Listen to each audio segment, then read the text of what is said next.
தீரபுரம்ங்கிற நாட்டை தீரசிம்மன்கிற மன்னன் ஆண்டு வந்தான். மக்களோட அபிமானத்தை பெற்ற அவன் தனக்கு மகன் வேணுமே அப்படின்னு எந்த கவலையும் படாமல் நல்ல விதமாக ஆட்சி புரிந்து வந்தான்.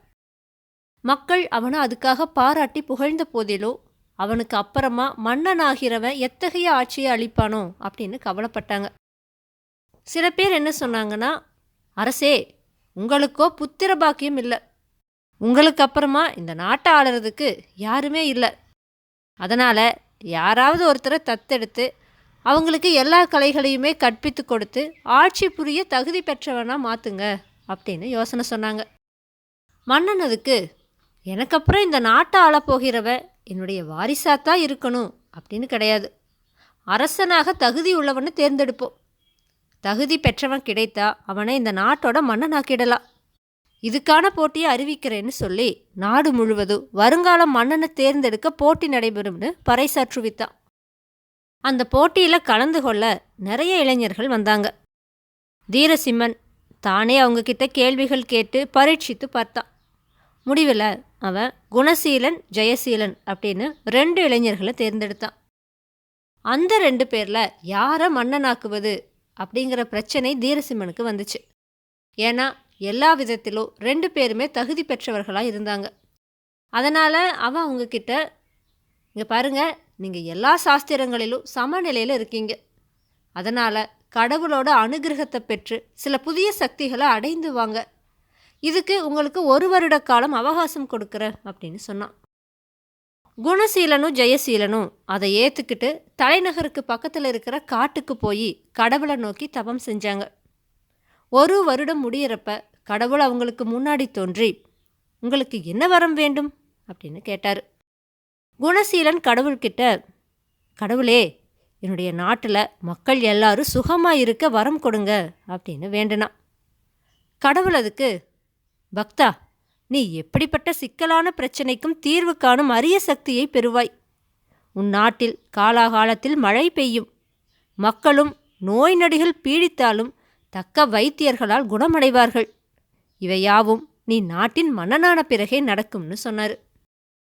அதுக்கப்புறமா கடவுள் ஜெயசீலன் கிட்ட அவன் என்ன வரத்தை விரும்புகிறான்னு கேட்டார். ஜெயசீலன் அதுக்கு, என்னோட நாட்டு மக்கள் நான் சொல்கிறத வேத வாக்காக ஏற்றுக்கிட்டு அதுபடி நடக்கணும், என்னை எதிர்ப்பவங்களை அடியோடு அழிக்கிற சக்தி எனக்கு கிடைக்கணும், நானும் என்னை நம்பியவங்களும் எப்பவும் சுகவாசிகளாகவே இருக்கணும் அப்படின்னு வரம் கேட்டான். கடவுளும், நீ விரும்பியபடியே நடக்கும், ஆனால் நீ மன்னனானால்தான் இந்த வரம் பலிக்கும் அப்படின்னு சொல்லிட்டு மறைஞ்சிட்டாரு.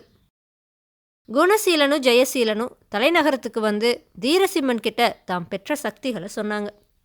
அவனும் அவங்க சொன்னதை கவனமாக கேட்டுட்டு, இப்போவும் நீங்கள் 2 பேரும் சமநிலையில் தான் இருக்கீங்க, ஆனால் நீங்கள் பெற்ற சக்திகள் நீங்கள் ஒரு நாட்டுடைய மன்னனாக ஆனதுக்கு அப்புறமா தான் பலிக்கும், அதனால் நான் கடவுளை வேண்டி உங்களுடைய சக்திகளை எப்படி பயன்படுத்திக்கிறது அப்படின்னு கேட்குறேன், அது வரைக்கும் நீங்கள் மக்களிடையே போய் அவங்களுக்கு நீங்கள் என்னென்ன செய்ய போகிறீங்க அப்படிங்கிறத எடுத்து சொல்லுங்கன்னு சொன்னான்.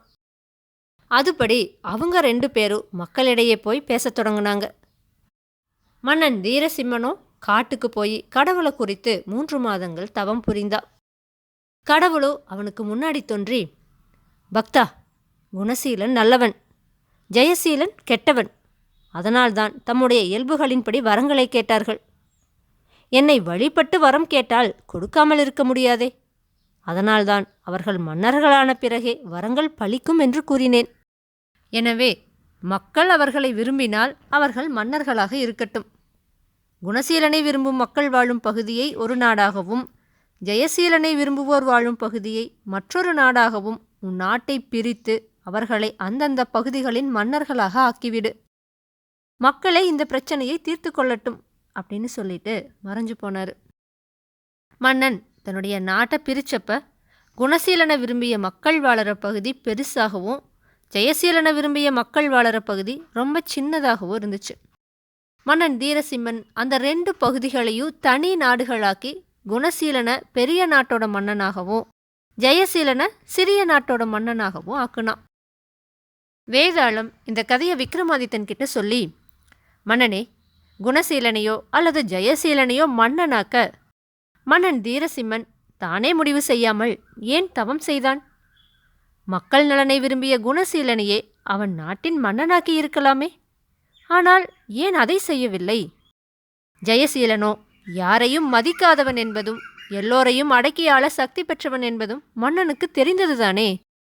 அப்படி இருக்கையில் ஜெயசீலனை ஒதுக்கிவிட்டு குணசீலனை மன்னனாக்காமல் ஏன் தவம் செய்ய சென்றான்? என்னுடைய இந்த கேள்விகளுக்கு சரியான பதில்கள் தெரிந்திருந்தும் நீ கூறாவிட்டால் உன்னுடைய தலை சுக்கு நூறாக வெடித்துவிடும்னு சொல்லிச்சு. இதை கேட்ட விக்ரமாதித்தன் வேதாளத்துக்கிட்ட, வேதாளமே, நாட்டு மக்கள் சுகமாகவும் இருக்க வேண்டும், அவர்கள் நல்வாழ்வு வாழ தொழில்கள், வர்த்தகம், விவசாயம், கல்வி முதலிய துறைகளில் நாடு முன்னேற நடவடிக்கைகளை மேற்கொள்ளவும் வேண்டும். இவற்றை மட்டும் செய்துவிட்டால் போதாது.